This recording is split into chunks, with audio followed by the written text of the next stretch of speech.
C&Twomey, Quithmith, where are you? So it's Kian Toomey. It's Kian Toomey. I'm serious. Like, when I saw that guy's name, I was calling him Cyan Twomey for the longest time. And then, like, he had his girlfriend on the video. And, no, not his girlfriend, his fake girlfriend, which is just him with a wig on. And he's like, Kian. Oh my God. Kian Toomey. And whoa, Kian Toomey.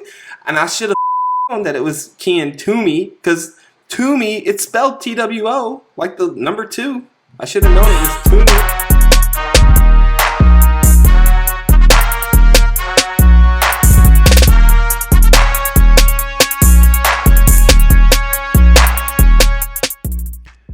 Welcome to the Florida Band Podcast. You know why you're here. This is Everything Florida Band. From those who do band, for those who do band.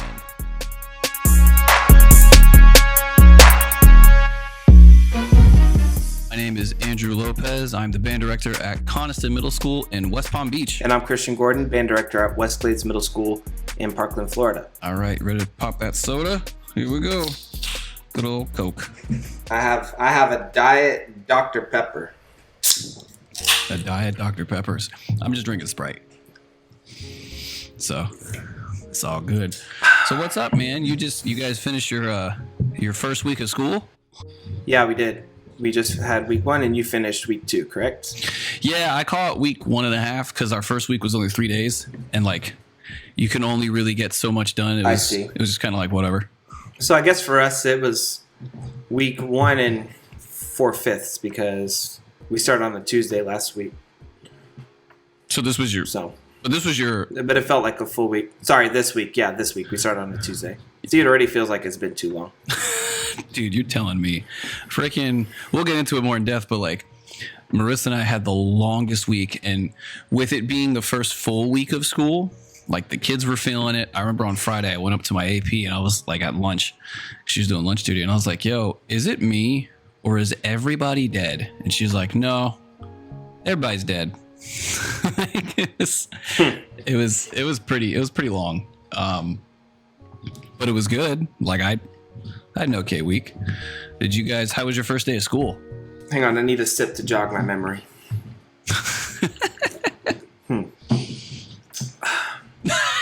Man, they don't make sodies like they used to. Nah, man. First day of school? Well, everything I think was great. They still had me teaching this independent studies class. I have 41 kids on that roster, and they put me in a room for that class, and there were only 34 desks. So that's not in your band room? Well, no, it's not in my band room, thank goodness, because they tried to do that the first year they gave it to me. And I was like, okay, they can go in there, but they can't use the stands, and they can't chew gum or eat food, and they don't have a computer cart. So good luck. And then a bunch of parents complained, and they moved us. Sure. So they have us in an actual classroom, but I had to put them in the band room for 2 days until they got enough desks up there. And there's still teachers without desks. Well, are you guys overcrowded? So check this out, man. Our school is, according to the district, overcrowded, but our admin is complaining that we are under-enrolled. Probably as per normal, because they're probably just trying to maintain FTEs. Yeah, probably. That's wild, though. Because, I mean, if you're out of desks, isn't that the definition of overcrowded? But if we're under-enrolled from last year, how are we out of desks? Where did they go? Did they jump over the fence into the Everglades? Bet. That's probably what happened. Nothing crazy first day happened. You know, I learned a bunch of crazy names that we could probably get into. There's one that you have to promise you don't react to. Okay, remember sorry everybody, this is gonna get bleeped out, but I'm gonna laugh. We're bleeping out names. Well, we're gonna have to bleep out the name. I've been practicing this all summer, okay? I'm about to say it. Tell me if I'm right or wrong. So I say, No. I said, okay, can you say it for me? Are you ready? Yeah.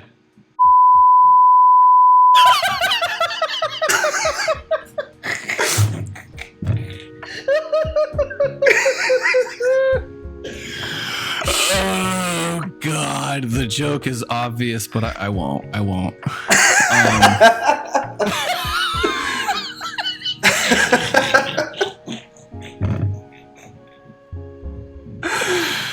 That's the first name? It's a last name, thank God. Oh. I had another kid. I was going down the roll and I go, Bruce? And he goes, I am vengeance. I was like, what did you say? He's like, never mind. And I said, no, are you Batman? He's like, I'm Batman. Oh, that's amazing. I go, oh, okay. I thought you said, where are the drugs? And the whole class lost it. Mm-hmm. So I was drinking my soda. And, right, yeah. Delicious. What did you say you're drinking? Coca-Cola? Sprite. Sprite? Sprite Zero? No, just Sprite. No. Because you know if you have a diet soda, it cancels out any sugar that you eat. It cancels out the cake. You can have some diet soda and some red velvet cake. But You have a sugar and a soda. So then did you how long did it take you to learn everybody's names? Have you learned everybody's names yet? Took me No. Yeah. No. But I had to make name tags that they put on their stand. So I learned them faster that way. But, I told them, I'm going to learn your name faster when I associate you with an instrument. Yep. So once you guys have instruments, then I'll know your name. But then at that point, I won't need to use your name because I'm just going to say, hey, trumpets, it's second valve. Exactly. Yeah. So, like I have one class, beginning class of 27. It's my smallest class this year. And I learned their names very quickly because for the past 2 years I've had small classes. So that was nice and quick. But it was my other two beginning bands. I have one that's 45 and then the other one is like 34. And those I was just like, I'm going to learn the names of the kids that stand out. And then the rest of you guys will I'm going to wait. Typically for me, it's either when I collect their fitting form or I hand out their instrument assignment folder. That's typically when because I can look at their name and then look at their face and then I'm like, okay, you. And it's not even really the instrument. Like, yeah, it's when they get organized in instruments, it gets a lot easier to learn the sixth graders' names. But like, it's just the act of interacting with them that one time usually gives me like that imprint. I've always been really good with names. But yeah, at this point, I can confidently say I know everybody's name. But that took 8 days. So, and I always when I do it, I brag because I'm like, how many of your teachers don't know your names yet? And like all of them raise their hand. I'm like, yeah, not me. And they're like, oh yeah. It was all right. Any what'd you do with your top bands? Did you do anything? Like, I mean, obviously you played, but we're just doing fundies right now. Yeah. We're doing 6/8 review because I'm going to give each of them a piece in 6/8. Mm-hmm. What about you? So as you know, I switched from the technique builders this year to Bill's fundamentals, which they cover such similar concepts, but like, so the one thing that I always really liked about the technique builders was that you and I always ended up in a similar place, or we were always able to keep similar pace. But the order in which you and I taught the technique builders was different. I don't know if you remember that.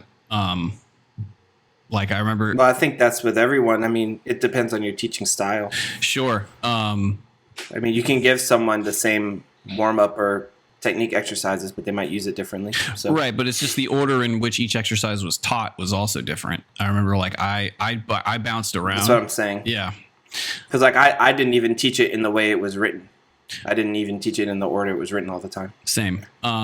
With Bill's, because I had the fortune of again having Bill come in and helping me do my fitting. He did it last year with me, and it was awesome. And this year, I got 2 years in a row with him where the balance has been really nice. for the instrumentation. We'll get to that in a second, but like the way in which it's written is that it's meant to be done. The warm up is meant to be done in a specific order. In that you do your breathing, which breathing is not on the warm up. That's just That's just what you do. You start with breathing, and then you would dive. He has 2 exercises for buzzing, where the woodwinds are playing and the percussion are playing and the brass are buzzing, and they're not meant to be played. Like the brass are not supposed to play those exercises. You just buzz them. And then you go into a long tones exercise. The symphonic band, which is my second band, they're on the prep warm up 3, which is like the last warm up meant for beginners. Typically beginners will either finish the year on that exercise or they might move up to the actual like official warm up. But like that's just where you start them. And they have a Remington. It's the traditional half notes Remington with a dotted half note release. And then then he has another set of warm ups that they're Remingtons, but they're in the style of like Inside the Circle, where you don't return to the concert F. And with both of those, it's singing. So it's 2 exercises of buzzing and then 1 exercise of long tones with singing in between each series. So you would play F, E natural F, and then you would sing F, E natural F. And that's like it was hard the first day, but by Friday they were fine. And then he moves into a variety of different lip slur exercises where the woodwinds are doing scales or finger patterns or arpeggio patterns in that key of that series. And it doesn't go down to concert E, but it'll go from B flat down to F chromatically. And then the cool thing with his, so you guys have like with the technique builder, it's everything's all in one place. With him, he also has, so like you have warm up A through B, you have A is in 4/4, B is in 3/4, C is in 6/8, D is in 5/4, but all 4 warm ups are the same range. They cover the same technique. You're just doing it in a different time signature, right? Then he has that's a cool concept. It's cool. And then he has a companion called the sound builders, where there are range extension exercises where you have tonguing, like a difficult, not difficult, but tonguing exercise with 16th notes and 8th 16th notes, and then and then you have a tuning sequence that you can use for section tuning, a pyramid, and then he's got a chordal, like a harmony exercise to help with harmonic tuning and balance, and then a chorale. So the idea is you do them both together. And what I asked him, I was like, do you vary your warm-up? And he says, no, the variance comes in how you use the sound builder, but the warm-up is only 6 or 7 exercises. So you just do those, you just run down the page every day. And you shed a little bit here or there for the woodwinds as they develop as they learn how to play, the A major scale. So it's been a little bit of an adjustment for the top band and the second band. I was pooping around with Marissa on Friday afternoon of like just how I can get them to get it a little bit better. I think I have a couple of ideas. If you want to hear them, we'll talk about them later. But like, other than that, it's been good. Like they sound great. I'm not used to. How big are your veteran ensembles? The top one is 40, and the second one is I think 47. Is that bigger than last year? The second band's the same size. The top band is smaller. Okay. Yeah, both bands for me are larger. Like last year, my top band was only 45, and my second band was like 36. So with both bands, I think the second band's at like 53, top band's at 51, and it's very different. I'm not used to. It's been a couple years since you step in front of the band and then it's just loud. It's just louder, and having to adjust their volumes the way that I am, because of the room or however close I am to them or however loud they're playing has been, for me, not the biggest challenge, but like the thing I've had to focus on the most in the first week is just like, everyone, none of you have to play this loud. I know you did last year, but you do not have to. So please don't, kind of thing. I see. Yeah. They're playing loud in beginning band and probably just carried it over. Kinda, because I mean the veteran, like my eighth graders are loud, and I think what that was the fact that the band was so small last year with 36 people. Every section is larger, and it's a more of like there are more of you than there were last year. We need to recenter and find ourselves. I think with the symphonic band, it's probably that. Though even then, last year they weren't loud. Like I wasn't at no point towards the end of the year last year, and I say towards the end of the year, I mean January on, was I preaching loud. It was more just speed of air. So I do think it's just the depth of. I think it's the depth of the ensemble, but also just it's August, and there were a couple times last week where I was like, I got to tell myself it's just week one. It's only week one, you know. But they weren't doing anything wrong by any means. Like so, but yeah. Like, did you remember last year? You were saying that you always like to kind of pull out a piece of music from last year. Did you do that? No, I don't remember saying that. I have like started with music early on, but they don't have any music right now. Right. Yeah, we're just doing fundamentals, and I also had to find some tuba players for the second band and assign instruments this week. You know, get the contracts ready, stuff like that. So, yeah, I have something cool that I came up with. Okay.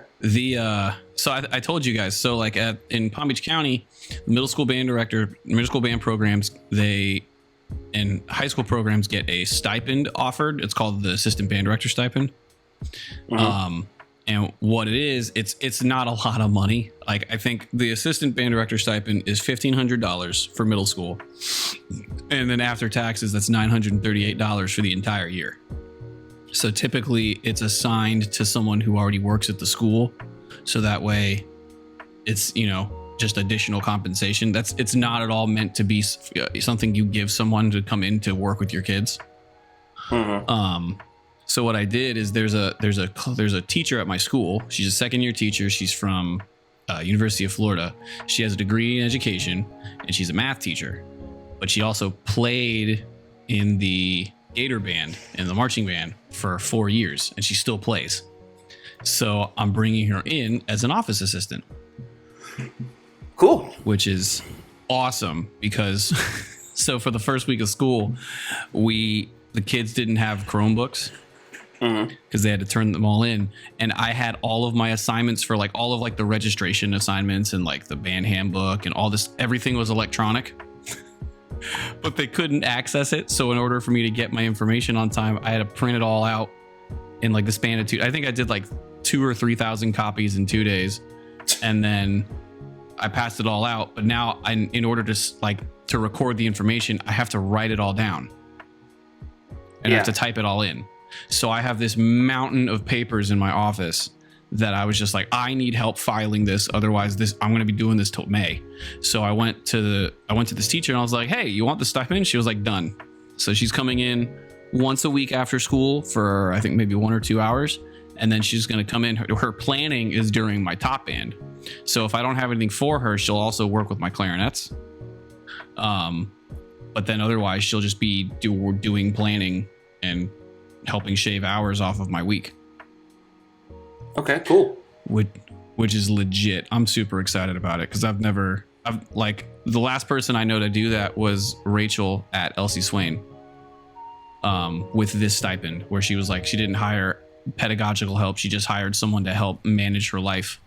And my principal was her principal at the time.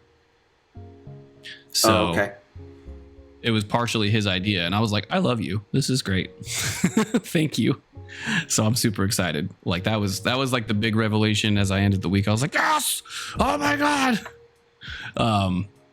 What forms did you give out? So I did it was a Google form that was just name, last name, student number, parent email, parent phone, your email.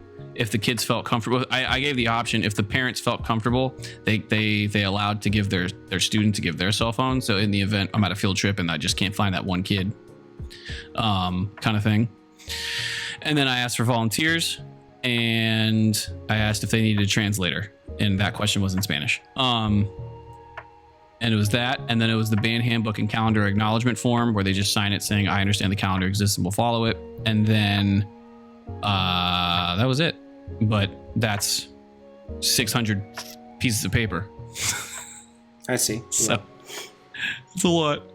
And then I did a couple other things that were Google Forms that I had to print out. But so it's like we're just sifting through a lot. And then I had the fitting forms that I had to make, and then the rental, and then same with you, getting kids on rental instruments, filling out rental contracts, collecting money, that kind of thing. Did you do any meetings this first week, or are you saving those for this week? What meetings? Like band parent meetings or anything like that? I don't have a meeting. I usually send out a video. Yeah. Yeah, which is basically the meeting, but I don't have to deal with questions or crowd control. So what do you cover? What you would typically cover. So expectations for the class, what they can expect from me and from their kid as far as the difficulty of the class and how instruments are selected and who can get a school instrument, where to get an instrument, outside of the school. Don't go on Amazon for an instrument. The handbook, the calendar. So I usually just record a 10-minute video instead of having like a 1-hour meeting.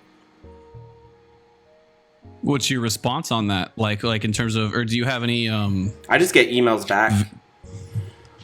And the only reason I ended up doing that is because with COVID, we ended up going to Zoom meetings, right? And then I would record the meeting because people couldn't attend the Zoom meeting.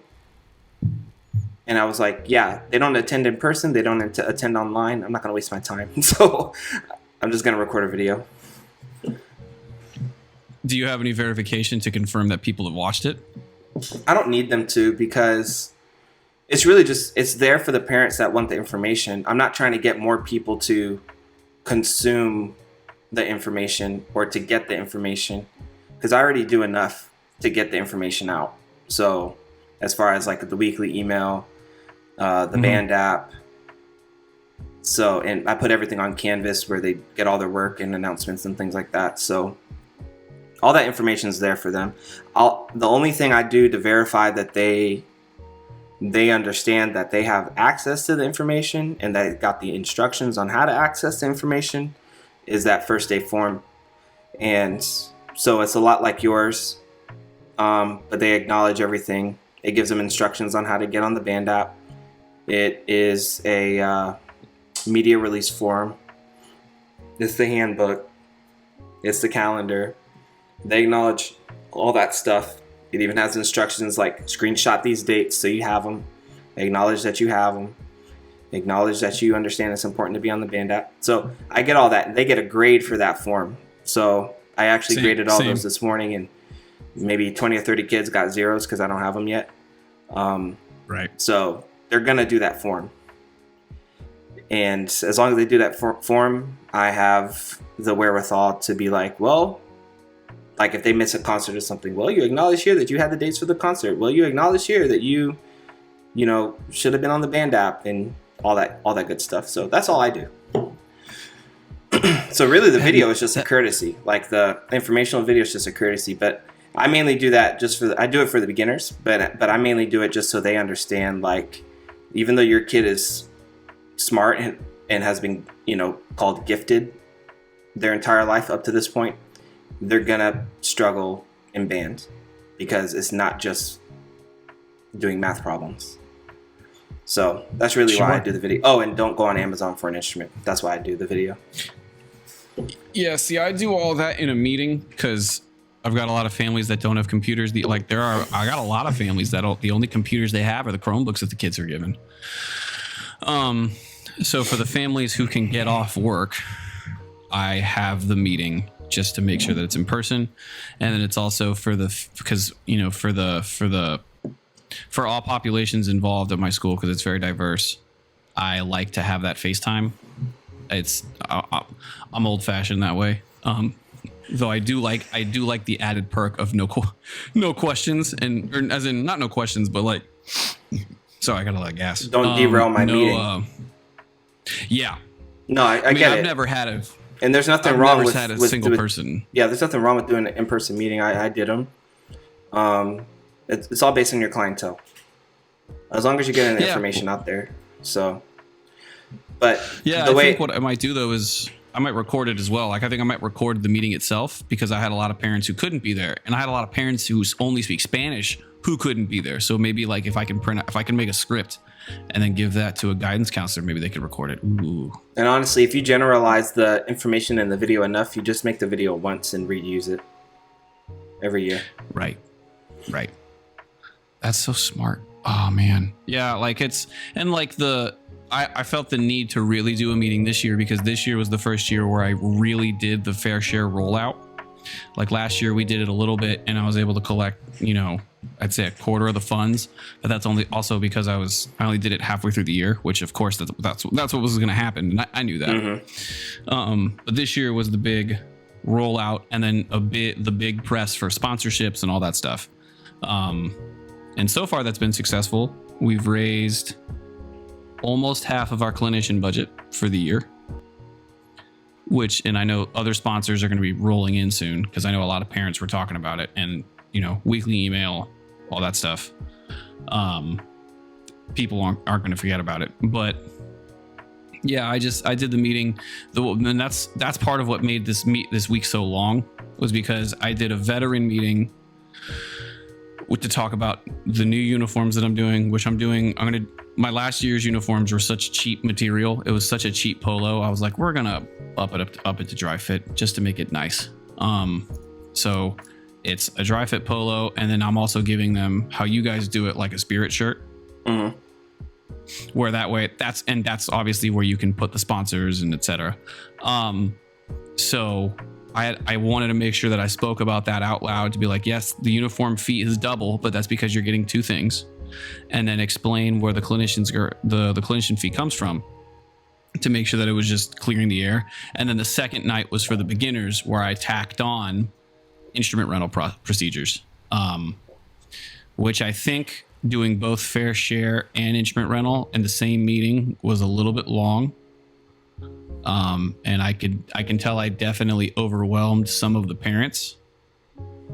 I think it's fine though, because the kids were chomping at the bits, but, and they're 11, so they have no concept of money. Mm-hmm. Mm-hmm.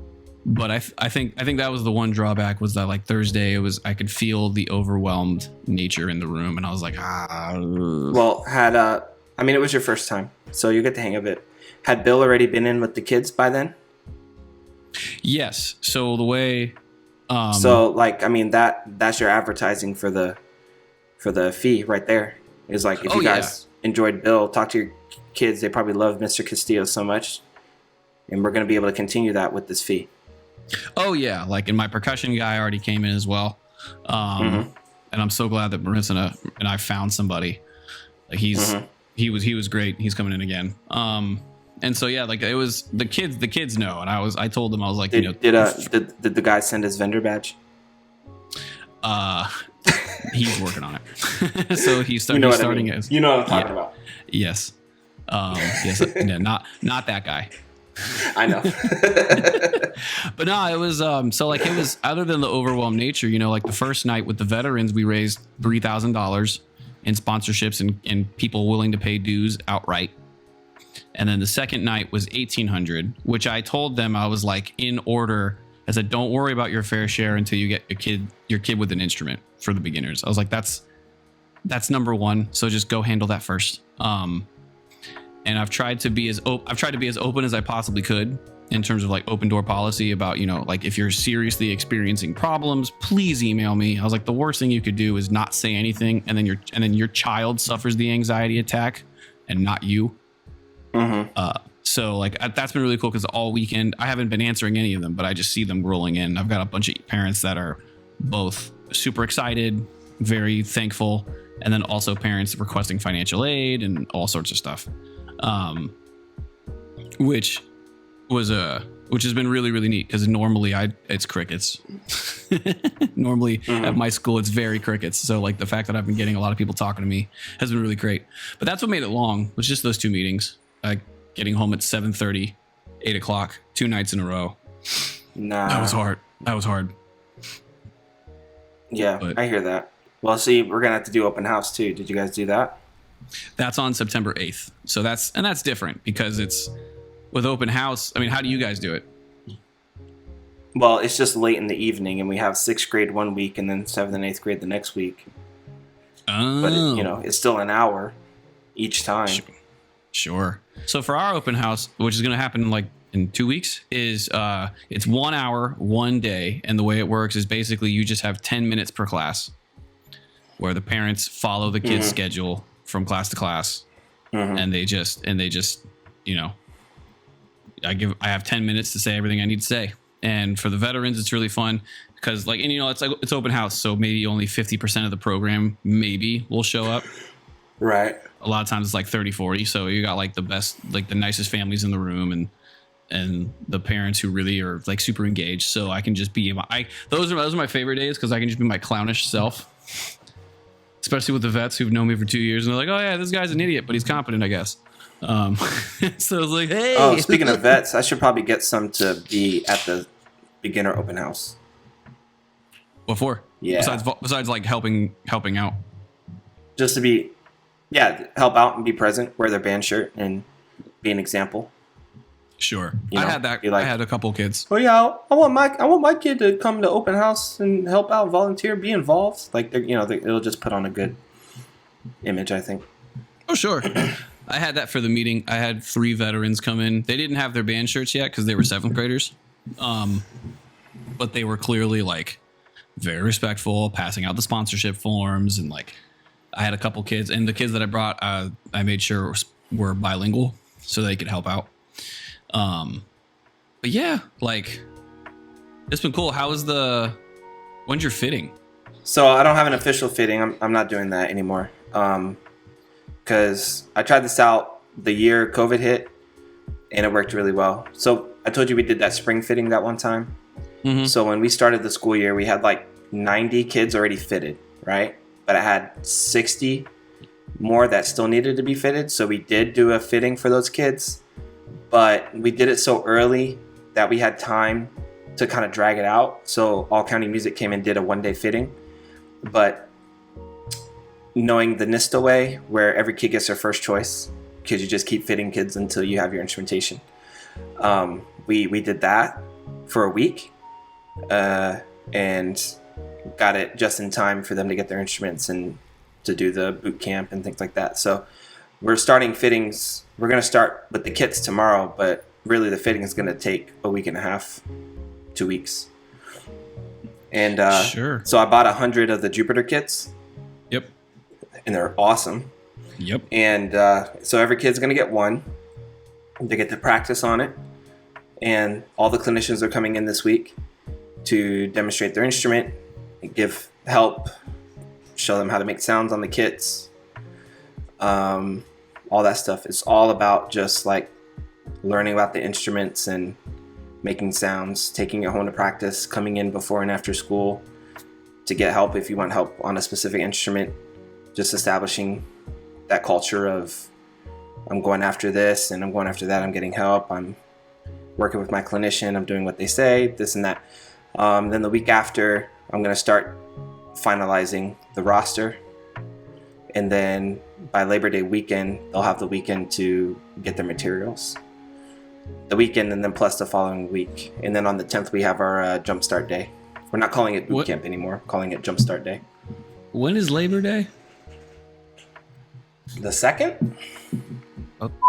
Okay. Or the 3rd or the 4th or something? Something like that.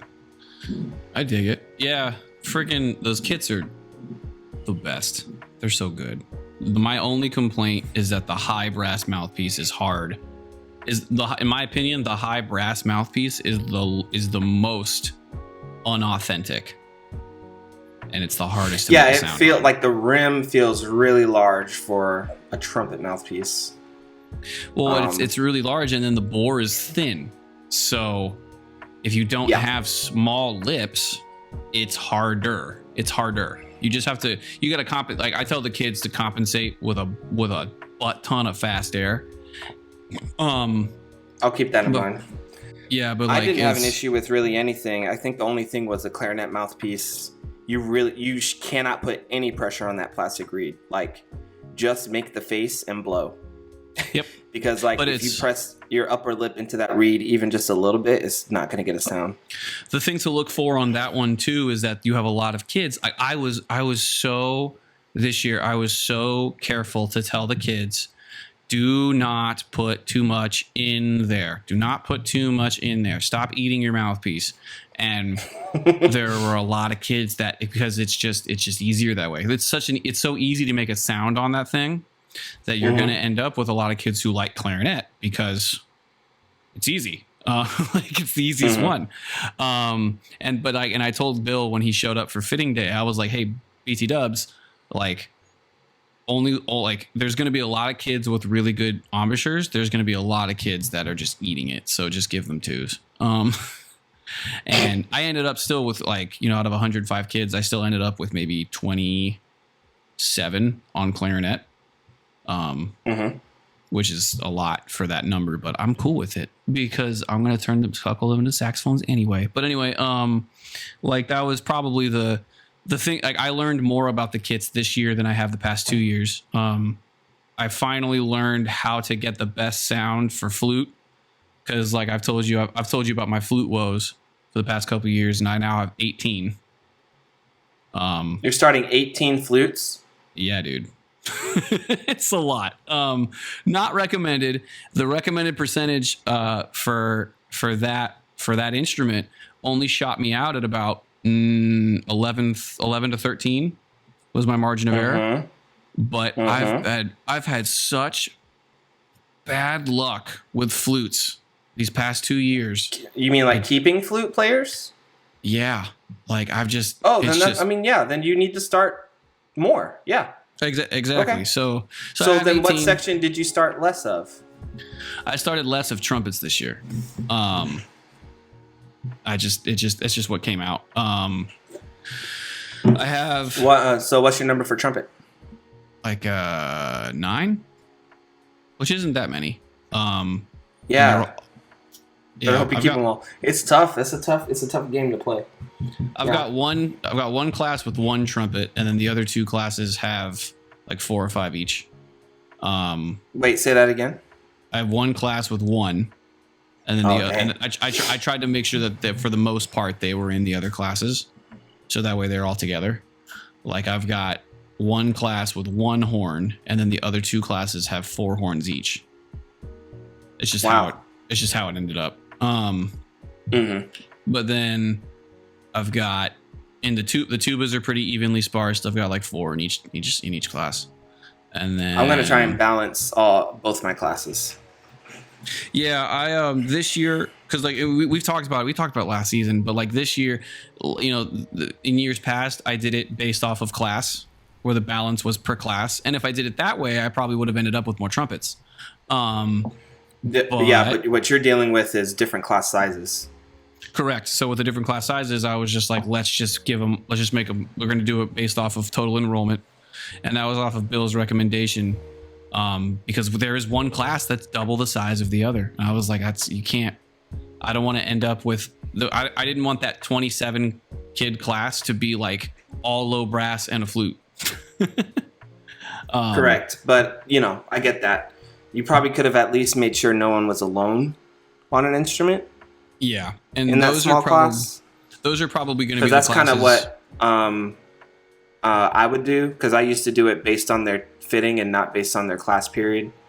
But then I got caught with kids being by themselves or not having a specific instrument in a certain class, and so I would at least try to make sure no one was by themselves, especially in those smaller sections. So I was successful with that, except last year, all my horns were in the same class. So there was one beginner class where I didn't have horns, but I think it was better that way than to have like one kid by themselves and then the rest of his section, in another class. Likewise. And I think just something to think about for next year. Yeah, the benefit though is that kid who's the horn. But now I have classes of equal size, or somewhat equal, and they're large. So I'm just gonna make a concert band out of each one. The cool thing though about the class with the horn by himself is that there's like 4 altos in there. So I'm just going to stick them in between the altos. It's going to be, what I'm going to do is I'm going to do, just so he has range, it'll be alto, alto, horn, alto, alto. Because that way it's the same range. You know, they're in the same area, especially when we start getting to music later in the year and the warm-ups get more complex. Because you know, in the event that the horn is on a different part than the rest of the band, at least their range is within the same range of the altos. I've done that, and I've done that a couple years, where every now and then I might do like alto. I might have the altos and the horns alternate, so you have alto horn, alto horn, alto horn, just to give the horns just more reinforcement of their ear. And though I mean the singing is going to take care of itself. If you have them in unison, you could do it trumpet horn. Like you could do that too. You know. Yeah, I've done that too. The only thing is, like, I guess, are you talking about when you're teaching fundamentals or when you're teaching music? Because, like, if it's concert music, then, like, yeah, the guess being by the altos would be better because then they'll have the same part. Right, but if we're doing fundamentals and the brass are buzzing, then you want them up by trumpets, and other concepts. Well, also depends if you start your horns high or if you start them low. Right, I start them high. I like them high because, like, it's, and when I say high, I mean, if they, you know, trumpet range or trombone range. Yeah, trumpet range is F to D. Everybody, we're gonna play F to D. If you can play F to D, you're in good shape. But like, no, I mean, other than the trumpets, I'm good. I've got in that class. I've got in this class of beginners. I've got 5 euphoniums, which is 1% lower than the recommended. It just ended up that way. But I've got, 10 trombones. So they're in there somewhere. I've got 25 clarinets, about 10 altos, 9-ish trumpets. 23 clarinets? 27. Okay, you went from 23 to 25 to 27. It's 27. Okay. It's 27. And then you didn't mention tubas. 11. 11 tubas and 5 euphoniums. Yeah. Okay. And I haven't done percussion yet. So there's a lot of kids that got put on clarinet that I know have been looking at percussion. So that's probably where they're going to come from. Are your kids getting instruments already or what? Yes, but I told them that I did say that percussion auditions are going to be this week. Because with everything I had going, I had 2 meetings last week, and then there was a marching band rehearsal that I didn't go to because of the meeting. But then we also had, I had lessons on Monday and Tuesday. Like I had every day this past week was a late night, other than Friday. So I was like, I don't want to do percussion this week. That was a move for me. I couldn't do it. So we're gonna do percussion this week. And they won't be penalized if they don't get their percussion kit in time because that's not their fault. So, because their deadline is Friday. Because I give them a week. I mean, I for the most part, usually kids get it over the weekend, and then you'll have stragglers at the very end of the week, and then usually for the past 8 years, the way it's been is on the day on the deadline of instruments. There's maybe like 3-4 kids per class that are just hanging out. And you just kind of I mean, do you want the stragglers to be your percussionists? No, I don't. Exactly. So yeah, just be careful. Yeah, I know. I thought about it a lot about how I wanted to do it this week or this year, and I was like, I think it'll be fine because the kids who are straggling already are not the kids who've been asking for percussion. So there's been a specific core of kids that are like, yeah, percussion. And I'm like, and I was like, well, like, and like it's when you make your percussionists, because you always have the kids who want to play drums. You always give that spiel of like, you got to learn both treble and bass, and you got to be responsible for these 17 instruments, and you got to be able to read, and you got to this. And so most of the kids get scared, but I've got like a good 5 or 6 that are like, yeah. And I'm like, okay, so we'll see. We did those slideshows this week. Yeah. Give them a heads up. Yeah, I mean, It's been a good week though. Like Wednesday was really fun, and for the first 5 days of school, like first day of school we didn't do anything. Second day of school I handed the kits out, and then like Thursday, Friday, Monday, Tuesday was I covered. And the way I did my fittings this year was I did not have the kids. I had the kids focus on the mouthpiece. I was like, don't worry about the instrument. I want you to pick the mouthpiece that's best for you. So what I did was if you wanted trumpet as your first choice, you would put trumpet/horn. If you wanted horn, you would put horn/trumpet. And that way I could kind of, and that gave me a little bit of flexibility, because I was like, it's the mouthpiece that we're thinking about, guys. We're thinking about the mouthpiece. Like, I know you're in love with that particular instrument, but to make it safe, think about the mouthpiece, because if I have to move you around, at least I'm moving you on your favorite mouthpiece, right? And they're like, yeah, that makes sense. Okay, that's fair. I can see that. Yeah. Yeah, I did that for clarinet saxophone as well. It was like, if you want clarinet sax, put clarinet/sax. If you want saxophone clarinet, put that. And same with trombone euphonium. So did you just scratch some of the front loading you were thinking about doing when you were doing your pacing guide a couple weeks ago? Yeah, I did. Okay. Because with only my fitting this year was 3 days earlier than it normally is, which means I had 3 days less to cover what I needed. So what we did on Friday and Thursday was, once I got their instruments, once I handed out folders and we did the big reveal, that's when we did our rhythm charts. So everyone's got, at least after the first full week of school, everyone's got chart 1 down, which is where they should be. So I'm still on track. I just did it in a different order. Right. And this coming That's week, what I was wondering. Yeah, this coming week will be charts 2 and 2.5, as well as the note naming and ear training stuff, just to get them. Then so that way by the end of this week, because that's what you always do during instrument weight week. And then I told the kids, and this is also going to be pass off week when I introduce what pass offs are, so they can get their note naming quizzes in and they can get their rhythm charts in and all that stuff. That's a lot. Yeah, I'll make it happen. I got 5 days. You do rhythm chart, because it's like you do the rhythm chart. Help me out. You do like the rhythm chart on Monday, right? And then you just rep it through the week. And then Tuesday can be the note naming. And then just rep it through the week for the kids who still need, for some reason, need a couple days. And then you have 3 days to talk about pass offs at some point. And then by Friday, instruments, right? So their deadline to have their instrument is Friday. By Friday, you really mean the following Monday, because what are you going to do on Friday? Well, what I'm going to do for Friday is, if any kids, I told the kids, and I do this every year and it always works out, is that if you've done your note naming quizzes and you've done whatever else I have to do, there's something else I'm missing. But if you've done your note naming quizzes and you have your instrument, I'll teach you how to assemble it. And which is another pass off, which is why I'm introducing pass offs this week. So that way when they have their stuff, I'll be like, look at all these things you could knock out right now. And they're like, oh, and it works out. It worked out last year really well, because it was like, if you get your instrument, you can learn to assemble it and disassemble it. And that's this one. And then you have your note quiz, and that's this one. And then we do this, and that's this one. And I'm probably, breathing. I got to do breathing too. So who knows if I get to all of it? I'm probably talking out of my ass. I'm saying. Yeah. Who knows? You got to plan this out. It's I usually do. It's just because the fitting was so early, man. It threw off my whole timeline. Okay. Well, I mean, because you were saying 5 days. 5 days is a long time, but at the same time, you said those 3 days threw you off.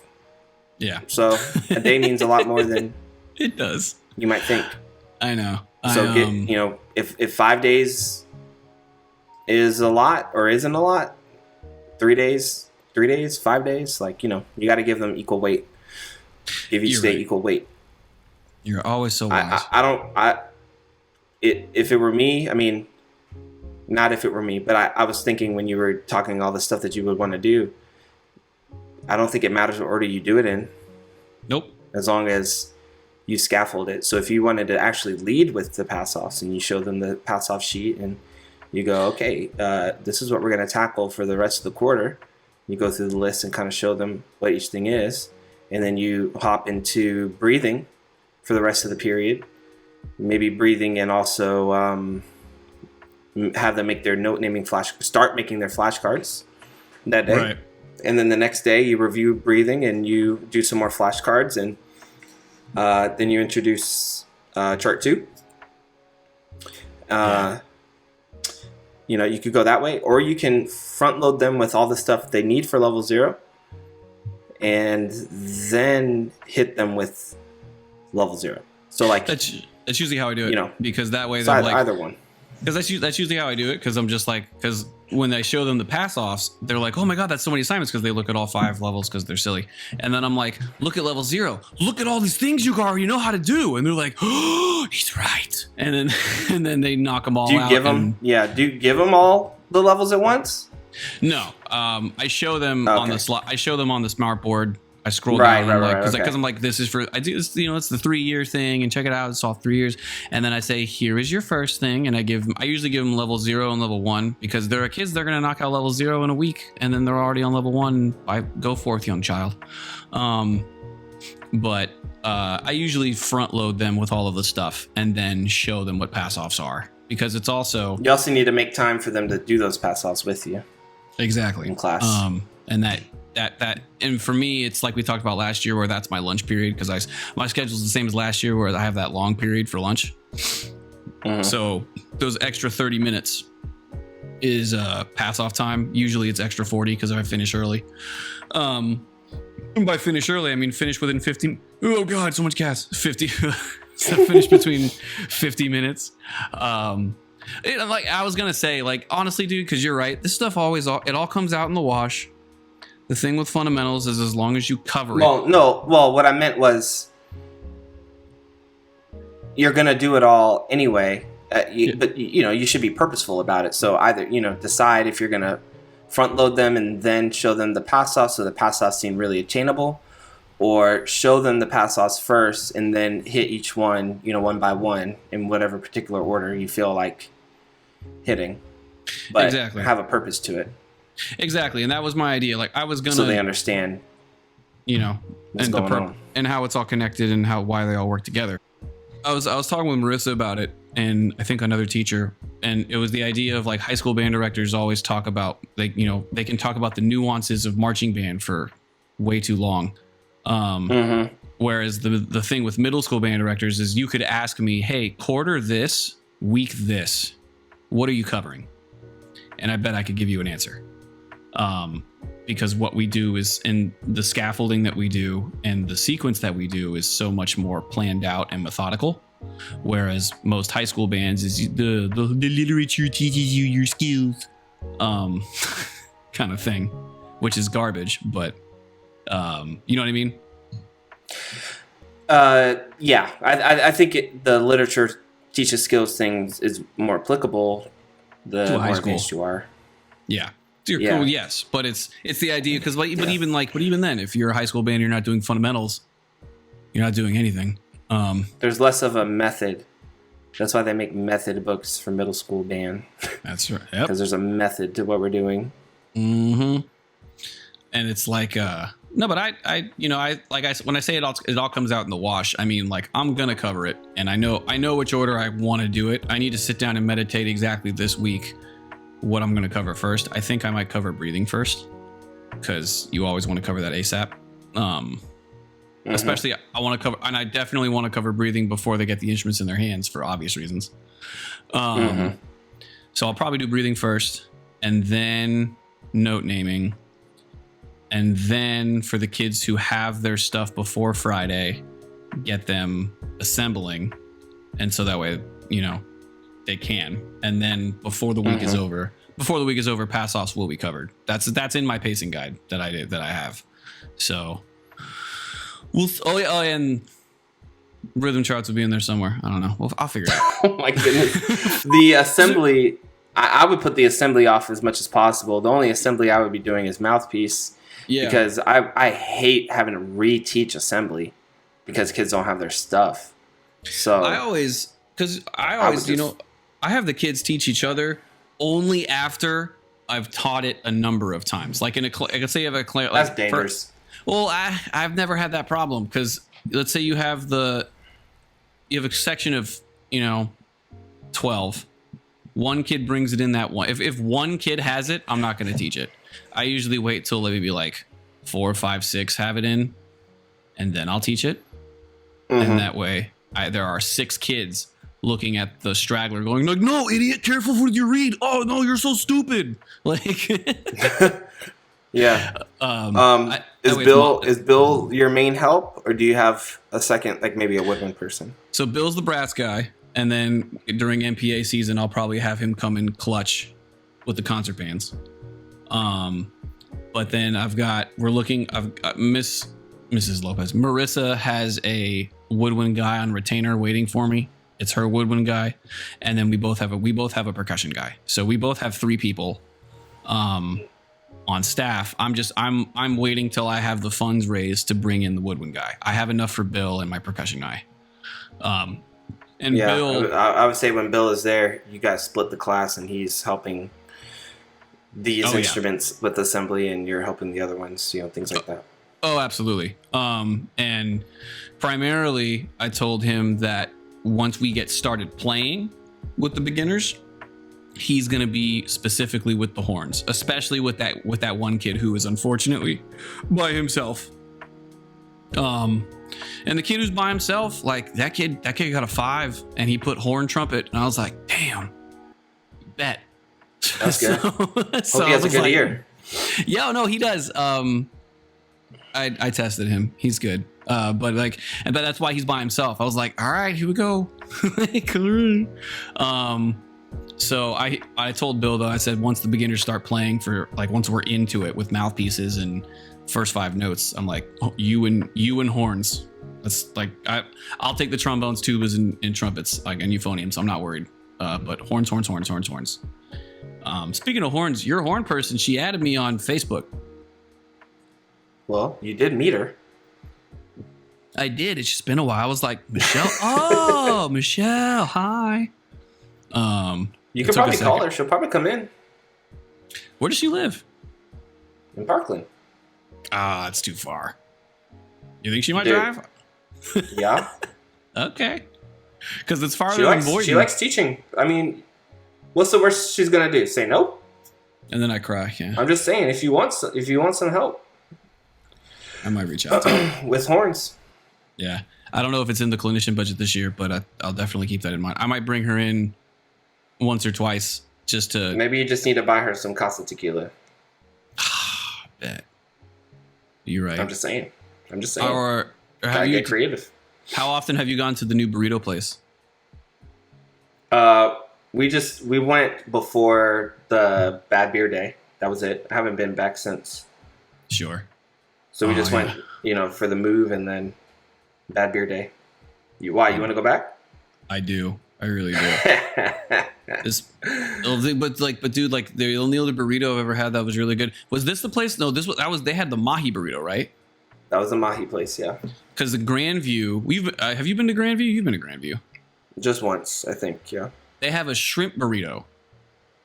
And that is so good. Because the cool thing about shrimp, because this is so off topic, unbelievably. But like my favorite thing about shrimp is the texture is so different from any other fish that when you have a shrimp burrito and you bite into the meat and you're like, oh my God, wow, I can't believe that's steak. You bite into shrimp and it's shrimp. And you're like, oh, I found the shrimp in the burrito and it's mixed with guac. And I've never had any food. I thought that's chicken mixed with guac. Dude, shrimp and guac is a combo. It's pretty nuts. I believe it. I mean, ceviche exists. It does. Holy shit. Sorry. No, you're good. But no, man. I might bring her in if she's interested in coming in. If we can find room in the budget, and if I can fundraise and get enough sponsorships to bring her in, even maybe twice a month, I'd like to. But I think for the first couple of days, it's not too bad. It's not a bad check-in. How's Kaylin doing? So she's got both her orchestra classes first and second period, and then she's chilling the rest of the day. What's that mean? She's got the study hall thing going She tried to get a third orchestra class. She has the numbers for it, but admin is just refusing because we're under enrolled, even though we're over enrolled. There are too many kids. There's not enough kids in these too many desks. There's not enough desks for these too many kids, but there's not enough kids. Not enough desks for these not enough kids. Yeah, that's how Kaylin's doing. She's got 2 orchestra classes. She has the numbers for 3. The orchestra is almost 90, and they won't give her a third. So her advanced and intermediate are still in the same class. That's all right. So actually, for pre-planning, we visited our feeders and like sat down with the elementary teachers and got their numbers, learned their schedule, and we're like, we're gonna come visit, sit in on your classes, just be present. And we gave them not the large composite picture of band and of orchestra, but like the small one, but it's the composite. And we gave each teacher one for band and one for orchestra, and they hung it up in the room and stuff. So, we also offered our help. We asked about when their 5th grade shows are going to be, and if they do anything after school, can we show up to that? So we're going to, quote, inundate them with familiarity. Okay. Dude, I gotta tell you, and I don't think we talked about it. We've talked about it all summer. Like, the recruitment that I did paid off. Holy cow. I'm glad because oh my god, because you didn't have to recruit before. So I've never had to recruit until this year, and man, it paid off because so I've only got 100 kids in beginning band, but every kid chose the class, which is unheard of. It makes a huge difference when they actually have to choose. So I mean, and even the kids normally in the normal years, not every kid chooses the class, but I'm me, so they stay, and they love it. Because I'm dynamic and fun and I fart and they're like, oh my god, he farts. God, I have one kid who's still in my class, but the first day of school, he comes in and he stops and like, he's one of these really entitled kids, but he stops and and blocks traffic into my room. Okay. I didn't actually choose band, and I know for a fact they don't put kids in my class unless they pick it. Right. I just look around. I'm like, okay. Hello, how are you? He's like, right. What should I do? I'm like, what do you want me to do? I don't know. He's like, well, my mom said you could take me to the office. And I said, yes. Have your mom email me and let me know how I can teach while also escort you to the office to get a schedule change. And that like went in one ear out the other. Like he couldn't process all that. And I was like, I don't know what to tell you. Just go have a seat, right? Yeah. And then that first day I like to give like my origin story and like get them hyped about their future if they stick with band. So I did all that and the kids loved it. But then on the way out the kid stops again and he's like, I know it might be hard to believe, but I still don't want to be in band. And I was like, kid, I wasn't trying to convince you. Have a great day. He just walked off. Get the out of here. Because I literally wasn't. Like, have a great day. Oh my god. This might be really But he's hard still to in my believe. class. He's still in my class. Oh god. So who knows? I don't know. Dude, I'm gonna leave your house the next time. Be like, this might be really hard to believe, but I hate you. And then you just like, get out. And I'm gonna be like, okay, says the dude that drank my beer, ate my food, and in my toilet, and played with my cat. You hate me. Well, yeah, I didn't hang out with you. I just had all your stuff. But like, dude, oh my god.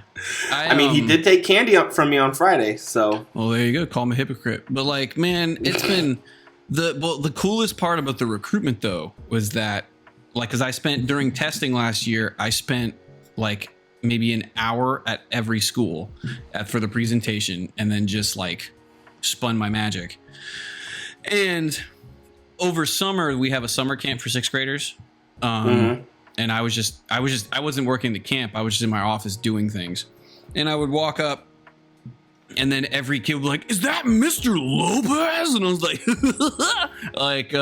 Yeah, because they remember you.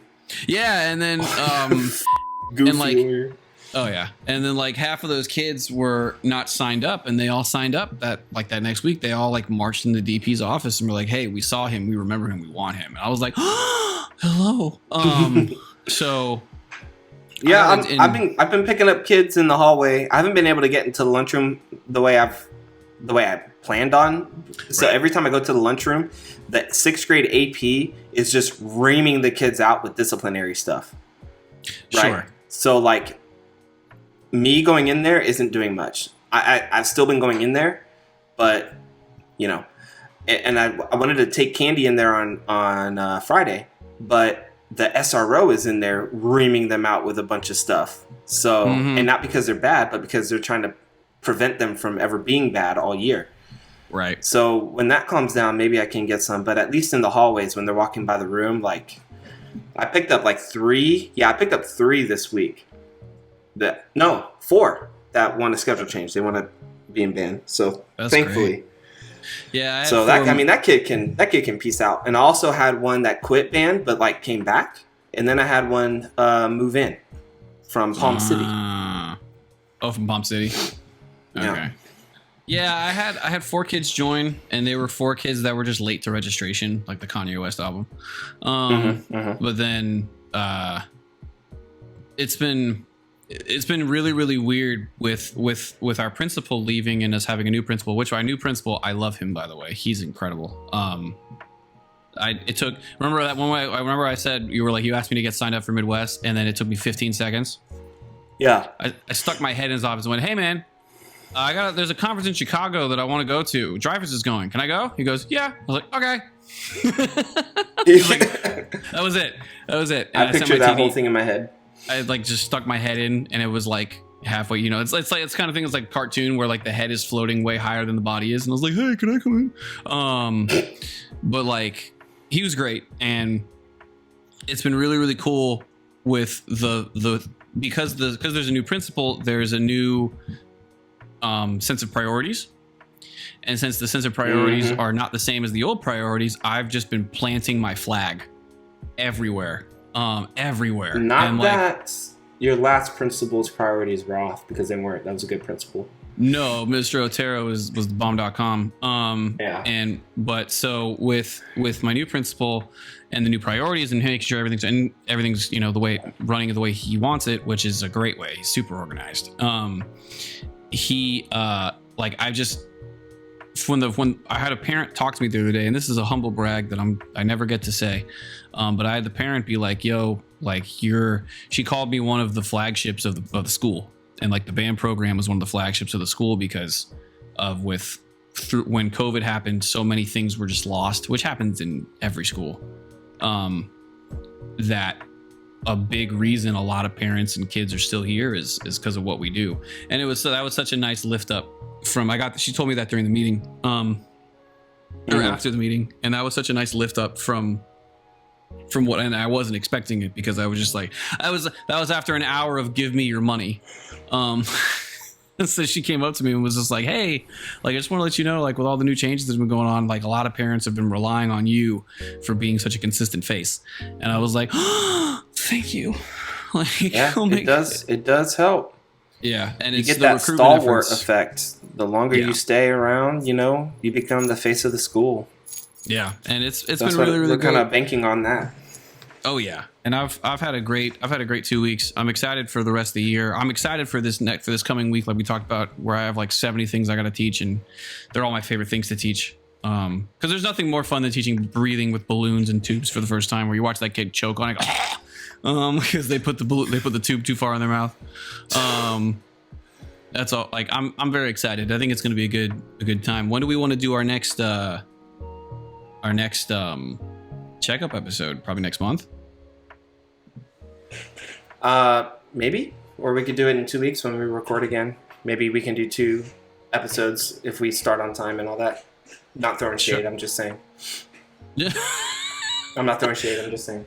We didn't start on time last week either. It's fine. And our recording window is 2 hours, and I'm making good time.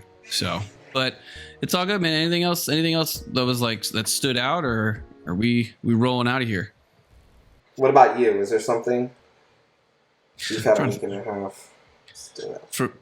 I mean, I guess I got one more thing to talk about, but the coolest thing. So Marissa's camps have been going really well. She's in year 2 at Forest Hill, and her enrollment is up almost doubled. It's still calibrating. She's still trying to trim the fat, and looks like 25%, or 50% increase from last year. It's a lot. She went from 48 wins to about 75. Plus guard is like 80 something. And the coolest thing about it though is that the staff we call it the Parker Avenue staff because, you know, that's the brand that we use. Is that, you know, last year it was just me and her doing everything for both bands. And now I have an office assistant and she has a guard person. We both have a percussion person, and she's got, there's a guy at the school who, like, you met him. It was Nico. Yeah. So he's been great because, like, I haven't needed to go to marching band practices because Nico's there. And there's more help around the way, and it's been really cool because with her tagging all of the superintendents and everybody on Twitter, because everyone who's higher up in our county lives on Twitter for some reason. You know, we've been getting a lot of positive attention and press on her end for just what we've built, and like the community. It's really, really cool to see the community talking about her, with her being such a bolt of lightning to that school. And that's been really, really, really, really cool because parents, I've got kids in my program that have kids in her program, and both kids are talking, like both of the siblings are talking to each other, and like they'll be like, "Hey, said that, you know, they said that Mrs. Lopez said this about us. Is that true?" And I'm like, "Yeah." And we have these mutual conversations between the families.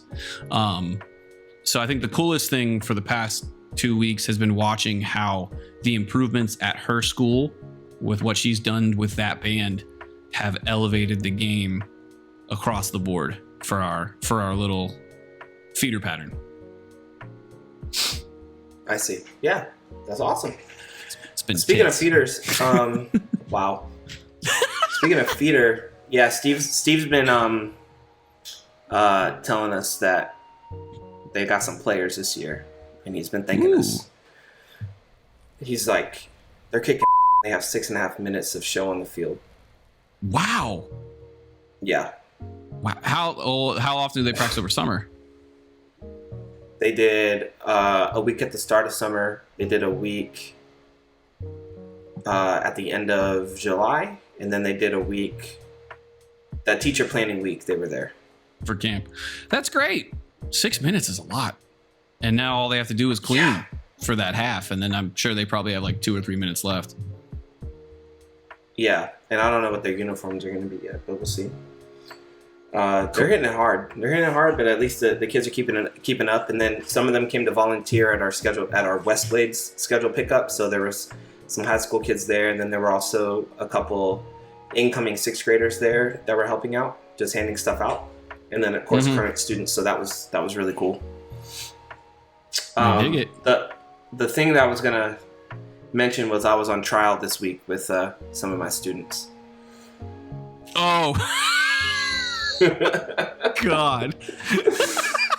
Because what you did with those those plastic babies, I did the same thing, but like, I guess I'm just more menacing. What do you mean I did? All I did was confiscate them because this girl was throwing them. Yeah, same. Okay.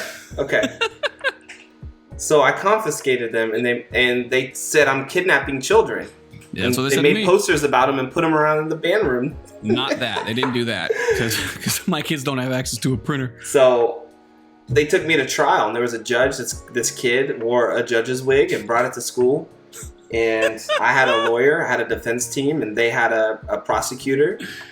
But it ended up being a mistrial because they did witness tampering. Someone on the prosecution was called up as a witness. And I said that was witness tampering. Oh, that is witness tampering. And that was the only witness they had. And then they got a search warrant signed by a judge, but they didn't find anything. And now I think I might countersue for defamation. Dude, bet you should totally countersue, and you should have Felix as your representation, so he can wear his business tie. Yeah. Actually, well, you know what I should have done? When they did the search warrant, I should have been like, this is an FBA raid on my Oh god. The FBI raided my office. Well, like, did you steal nuclear codes? I mean, I have them in there, but that's not what they were coming after me for. Sure. They were coming after me for child trafficking. For plastic child trafficking. It got so bad last year when I was throwing them out that, like, I would show, like, you know, I'd let the kids in and we're setting up, and then I would get on my podium and there would just be like 3 babies looking at me. Oh like my gosh. They would just put them on the podium as they would pass by my podium to go set up their instrument. So I'd look. Gosh. I was like, okay. And what I did, I just got increasingly more violent to where I think I scared them off. And one kid was like, it's just a waste of money because you're just going to destroy them. And I was like, very good. Look at you. Yeah, there you go. Yeah, true. But, yeah, I don't know what's stopping these kids from just buying some more, but they haven't yet. Right.